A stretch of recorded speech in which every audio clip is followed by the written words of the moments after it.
जरा सोचिए, आज से हजारों साल पहले जब रात के आसमान में सिर्फ चांद सितारे ही रोशनी का जरिया थे, तब लोग सूरज और चांद को लेकर क्या सोचते होंगे। आज हम एक ऐसे ही पुराने रहस्य से पर्दा उठाने वाले हैं जो सूरज की आग और चांद की अपनी चमक के बीच एक हैरान करने वाला फर्क बताता है, और वो भी तब जब विज्ञान इस बारे में कुछ भी नहीं जानता था। पूर्णिमा की रात, आसमान में वो चमकता हुआ चांद, उसे देखकर एक सुकून सा मिलता है ना। उसकी वही जादुई चमक सदियों से हम सबको अपनी तरफ खींचती आई है, लेकिन क्या इसी चमक ने हमें एक बहुत बड़ी गलतफहमी में डाल रखा था? जी हाँ, बिल्कुल।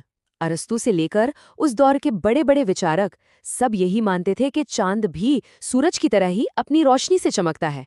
मतलब उनकी नजरों में वो रात के अंधेरे में जलता हुआ आसमान का अपना एक लैंप था।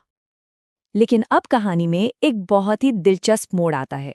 क्या हो अगर चांद की असली पहचान का एक सुराग, एक इशारा आज से 1400 साल पहले 7वीं सदी के एक ग्रंथ कुरान में छिपा हुआ मिले। अब देखिए, ये एक धार्मिक ग्रंथ है, लेकिन इसमें जो बताया गया है वो वाकई गौर करने लायक है। तो यही वो आयत है जो इस पूरी कहानी का सेंटर है। यहाँ सबसे जरूरी बात यह है कि चांद के लिए नूर शब्द का इस्तेमाल हुआ है और सूरज के लिए सिराज का। अब अरबी भाषा में ये दोनों शब्द एक दूसरे की जगह इस्तेमाल नहीं हो सकते। इनके मतलब में जमीन आसमान का फर्क है, और यही फर्क इस पूरी पहेली की चाबी है। तो चलिए इन शब्दों के मतलब को जरा गहराई से समझते हैं। आखिर इन दो शब्दों में ऐसा क्या फर्क हो सकता है? एक जलता हुआ दीपक और एक रोशनी। सुनने में तो लगभग एक जैसे ही लगते हैं, पर असल में ऐसा है नहीं। देखिए, सिराज का मतलब है कोई ऐसी चीज जो खुद जल रही हो, जैसे कोई तेल का दिया या फिर एक मशाल, यानी एक ऐसा सोर्स जो अपनी ही ऊर्जा से रोशनी और गर्मी दोनों पैदा कर रहा हो। इसके लिए वहाज शब्द भी आया है, जिसका मतलब होता है धधकता हुआ। और वहीं दूसरी तरफ है नूर। यह शब्द रोशनी के सोर्स की बात नहीं करता, यह सिर्फ रोशनी या उसकी चमक की बात करता है। मतलब ये एक ठंडी चमक है जो कहीं और से आ रही है, जैसे आईने पर पड़कर लौटती हुई रोशनी। तो इस टेबल को देखिए, फर्क बिल्कुल साफ हो जाता है। एक तरफ है सिराज यानी सूरज, जो एक एक्टिव और गर्म सोर्स है, और दूसरी तरफ है नूर यानी चांद, जो बस एक ठंडा रिफ्लेक्टर है। अब सवाल ये उठता है कि ये मामूली सा दिखने वाला भाषाई अंतर इतना जरूरी क्यों है? तो चलिए अब इस 1400 साल पुराने भाषाई फर्क को विज्ञान की कसौटी पर कसते हैं। देखते हैं कि हमारी आज की एस्ट्रोनॉमी, हमारा खगोल विज्ञान इस बारे में क्या कहता है। क्या ये पुराना दावा आज टिक पाएगा? पहले बात करते हैं सूरज की, जिसे ग्रंथ में सिराज यानी एक जलता हुआ दीपक कहा गया, और जानते हैं आज का विज्ञान क्या कहता है। विज्ञान कहता है कि ये बात बिल्कुल सही है। इसे ऐसे समझिए कि सूरज के अंदर हर पल, हर सेकंड न्यूक्लियर फ्यूजन की एक जबरदस्त प्रक्रिया चल रही है, और इसी प्रक्रिया से बेहिसाब ऊर्जा निकलती है। वही ऊर्जा जो हम तक रोशनी और गर्मी बनकर पहुंचती है। मतलब सूरज सच में एक धधकता हुआ दीपक ही तो है।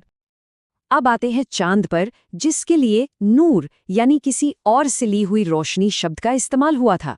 क्या विज्ञान भी इस बात को मानता है? आज हम सब जानते हैं कि चांद असल में चट्टान और धूल का एक ठंडा अंधेरा गोला है। उसकी अपनी बिल्कुल भी कोई रोशनी नहीं है। हमें जो भी चमक दिखाई देती है वो पूरी की पूरी सूरज की रोशनी है, जो चांद की सतह से टकराकर हम तक पहुंचती है। नूर की इससे बेहतर वैज्ञानिक परिभाषा और क्या हो सकती है भला? और ये स्लाइड पूरे कहानी को एक लाइन में बता देती है। आज का विज्ञान सूरज को सेल्फ ल्यूमिनस यानी अपनी रोशनी से चमकने वाला कहता है, और चांद को नॉन ल्यूमिनस मतलब जिसकी अपनी रोशनी नहीं है।